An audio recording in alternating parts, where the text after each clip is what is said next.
שלום אילן. צהריים טובים. צהריים מעולים. אנחנו מתקרבים לפסח, חודש ניסן. וואי? מחר. וואי? מחר ראש חודש. ורציתי לקראת פסח את הנושא של העבדות והחירות, תמיד אנחנו מדברים, לוקחים את זה ישר פנים, העבדות וחירות, לכיוון של בחירה חופשית ובחירה כפויה. ואני מבקש גם התייחסות בנושא הזה למשפט הלא פשוט של הכל צפוי והרשות נתונה, שזה קשור לבחירה חופשית באיזשהו אופן. אוקיי. זהו. אוקיי. אז נתחיל באמת מהעובדה הזו שבעוד כמה שעות מתחילה השנה החדשה על פי הספירה העתיקה. ומתחיל בעצם ראש חודש ניסן, שהוא ראש השנה למלכים ולרגלים. ובאחד השיעורים שלנו גם דיברנו על כך כשאנחנו נכנסים לרובד הנסתר, אנחנו לא רואים פה את המלכים שהיו וכו', אלא מדברים על ראש השנה למלכות. מלכות כמידה, כתכונת נפש. והחיבור של העלייה לרגל עם מלכות בעצם מתאר את המקום שבו אנחנו אמורים ליצור את אותה מלכות. מצד אחד יש פה עלייה לרגל. עזוב את הגשמי כרגע. יש פה עלייה. ושים לב, בגשמי יש היום עירוב גדול בין מושגים. קשה מאוד בגשמי לדעת מהו טוב, מהו רע, מה נכון, מה שגוי, מה אמת, מה שקר, הכל איזה מין עיסה אמורפית כזו שאתה כבר לא יודע. ברוחני, הקוטביות נשמרת. יש טוב, יש לא טוב. יש נכון, יש לא נכון. יש דבר שהוא אמת ודבר שהוא לא אמת. דבר שהוא צדק ודבר שהוא לא צדק. ושים לב אגב למילים שאני משתמש בהם, אני לא אומר טוב ורע, אני משתמש במה שימימה השתמשה. טוב ולא טוב. גם לתאר את הקוטב הנגדי, אתה משתמש במילת מהות. זה שומר על הנוכחות שלך במקום שאתה רוצה אותו, דהיינו במרחב המהות שלך.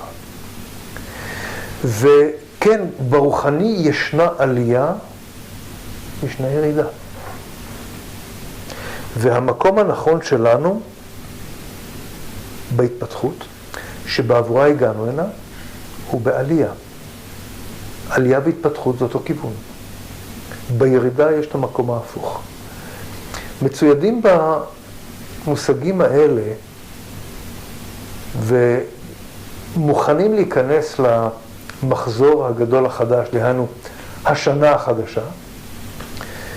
המתרחש המשמעותי שמחכה לנו תוך 14 יום בעצם זה הפסח. ובאמת, פסח חג החירות, בני חורין, יוצאים מעבדות לחירות, וננסה להבין מה זה עבד ומה זה בן חורין. והתשובה הבסיסית, אגב היא פשוטה, היא לא קלה אבל היא פשוטה, ששים לב, מה שמבדיל בין עבד לאדם חופשי, זה יכולת הבחירה החופשית שלו. לעבד יש בחירה כפויה, לבן חורין יש בחירה חופשית.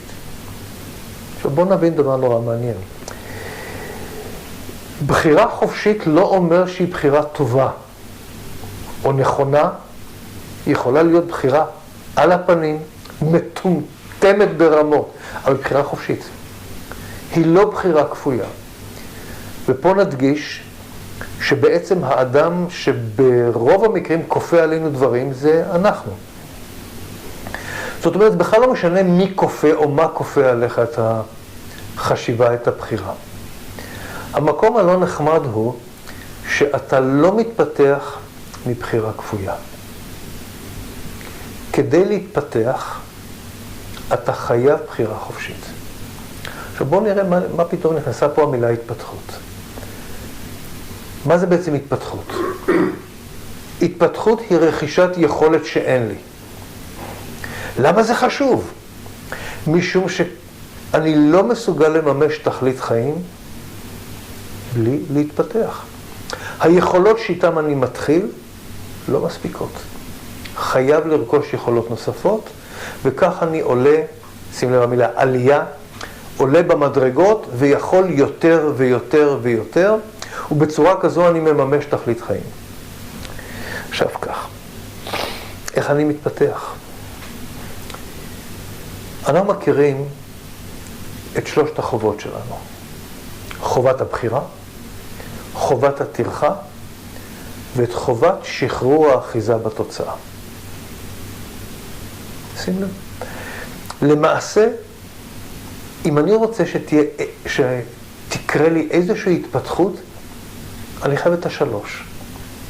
קודם כל לבחור. אני בוחר להתפתח, אני בוחר ביכולת שעוד אין לי שאני רוצה לרכוש אותה, בהבנה שעוד אין לי ואני רוצה לרכוש אותה, בנוכחות שעוד אין לי ואני רוצה לרכוש אותה. איכות חיים. זה מתחיל מבחירה. במקום של הבחירה נמצאים כל השיעורים שלנו בנושא הרצון, הרצון האנרגטי, כוח הרצון, העומסים שמתנגדים, דיברנו על זה לא מעט.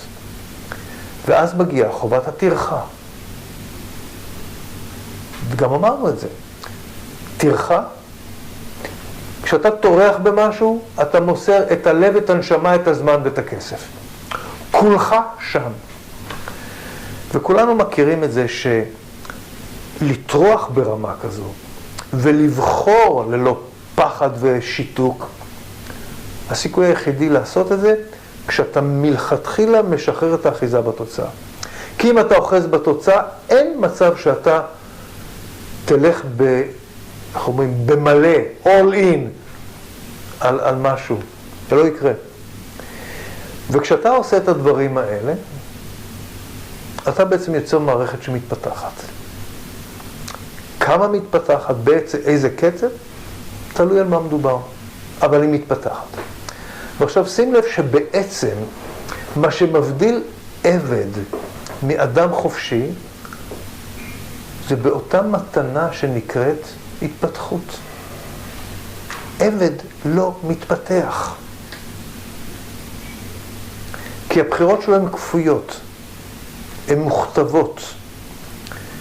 וכשאתה פועל במערכת שבה הבחירות שלך מוכתבות, אתה לא מתפתח. אתה בעצם, אני לא יודע אם המילה נכנע לתכתיבים היא הכי מדויקת פה, אבל היא בוודאי מסבירה ומתארת מה קורה פה. זאת אומרת שאתה בעצם הופך להיות השורד. אתה יכול להיות שורד מדהים. אתה מחבק כל שריפה שאתה פוגש, מטפל בכל בעיה שמציבים בפניך, אבל אתה לא מתפתח. מה שמבדיל בין השורד למתפתח, להזכירך, זה שהמתפתח יש לו יכולת אחת, ואחת בלבד, שאין לה שורד. כל השאר הם אותו דבר.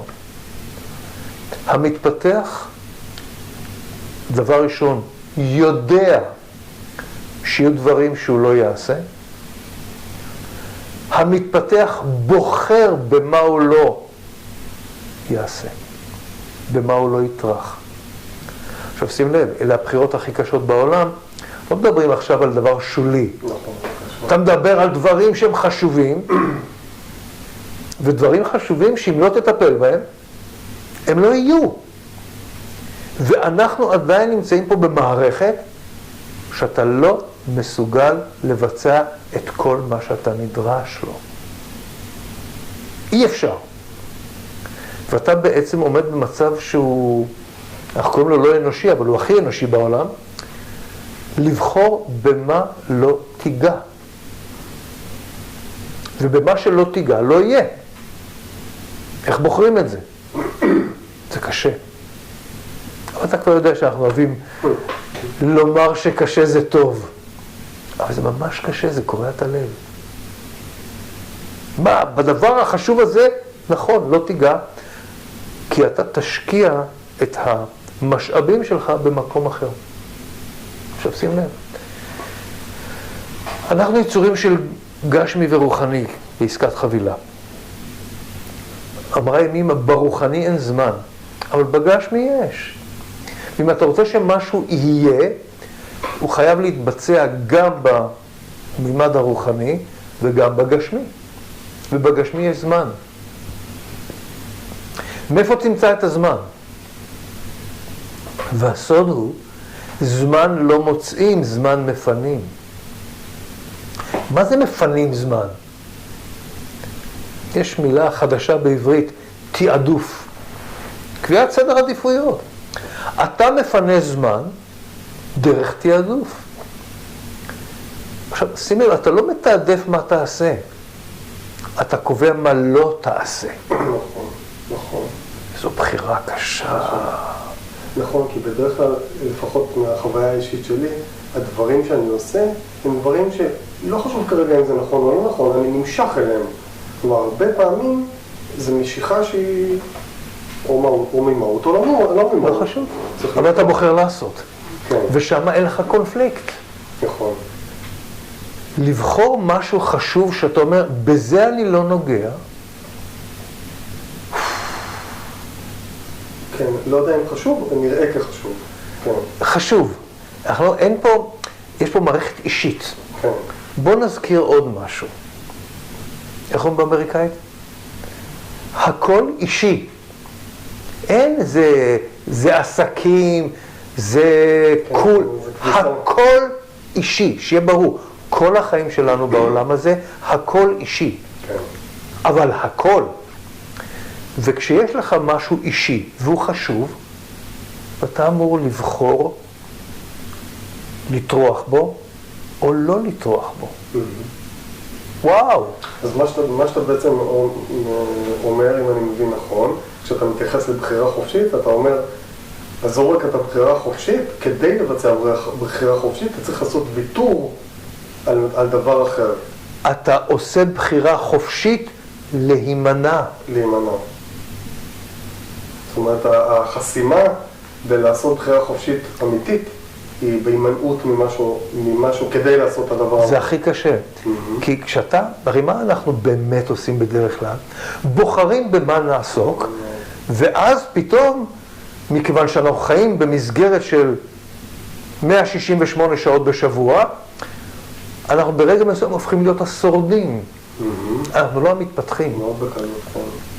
וזה בעצם הקושי האמיתי, כי בעצם אם היית רוצה לתכנן נכון, היית מתחיל בהגדרה ברורה, בזה ובזה ובזה אינני נוגע, ובכך פיניתי זמן, ואני עושה את הדברים הבאים. וזה בין החורים. זה חתיכת עבודה. זה ממש הפיכה של החשיבה. זאת אומרת, בין החורים זה לא הבחירה, זה כן, אבל זה לא ישירות הבחירה של מה אני רוצה לעשות, אלא קודם כל על מה אני מבטל כדי לעשות את הדבר שאני... כי אם לא תעשה, לא תזכה להגיע לשם. כי אם לא תפנה זמן, לא תוכל לעשות את זה. ואתה חייב לעמוד מול הקושי האמיתי הזה. אתה אומר שזה הקושי, זאת החסימה. החסימה היא לא לבחור בנכון, כי כבר בחרת. החסימה היא לוותר על משהו. בוא ניגע במילה מלכות. מלך אמיתי. זה תפקיד מאוד בודד. נכון. זה לא נחמד להיות מלך. ושים לב, בסופו של יום, הבחירות שלו קובעות. יש לו יועצים מכל הסוגים. מי שם את הגרון שלו בסוף? המלך. מנהיג, מלך, לא חשוב. זאת אומרת שאם אתה רוצה עכשיו לזכות במלכות, אתה שם את הצוואר שלך, אני לא רוצה להזכיר משהו נוסף. אתה שם את הדבר שחשוב לך, ויודע שאם תדייק זה יהיה נפלא, ואם לא, יהיה מחיר. כן, פה אנחנו מתקרבים לעוד איזשהו כלי, כי הרי אם אתה חושב על זה, אז זה משותק לגמרי מן הסתם. אנחנו מדברים על להיות מחובר לטוב, למהות. זאת אומרת שאם אתה במקום הזה משותק, אתה לא במלכות. אתה לא כשיר להיות במלכות. אני לא מדבר כרגע על מלוכה גשמית או על מונרכיה או כל השטויות האלה. אני מדבר על המקום הפנימי. במקום שבו אתה חווה מלכות פנימית, העבד לא כשיר לחוות מלכות. כי המלכות היא הבחירה החופשית, הבחירה הקשה. הבחירות הקלות תעזוב, זה כולם יודעים לעשות. שם אנחנו נמדדים, שם אנחנו מתפתחים, שם אנחנו נפטרים מההתניות שלנו, שם אנחנו לוקחים אחריות, שם נוצרת נוכחות, אתה מתחיל להרגיש את המלכות שבמקום הזה. כן. עכשיו, פסח זה הזמן הכי נכון לזה. איך אומרים? צריך להתחיל מתישהו. ותזכור, יציאת מצרים, נזכור שבתורה הכל כתוב ללא ניקוד, זוהי בעצם יציאת מיצרים. למעשה המגבלה האולטימטיבית היא אותם מיצרים שאנחנו יוצרים לעצמנו בדרך. כן, מיצרים נוצרים. נחש על די מי. נכון. ואני צריך לצאת מהמיצר הפנימי שלי, מהמיצר האישי שלי, לפנות את הזמן, לבחור במהות, לטרוח, ואני לא יודע מה יקרה. וזה לא חשוב. ומשם אני מתחיל להגיע ולגעת באותו תדר שנקרא מלכות. וזוהי המהות של ראש השנה הזה, שבמקרה מתחיל הערב. כרגיל אתה מפתיע אותי עם הנושאים. הכל צפוי והרשות נתונה זה לפעם הבאה. הכל צפוי והרשות נתונה זה לפעם הבאה, משום שכשאתה מתחבר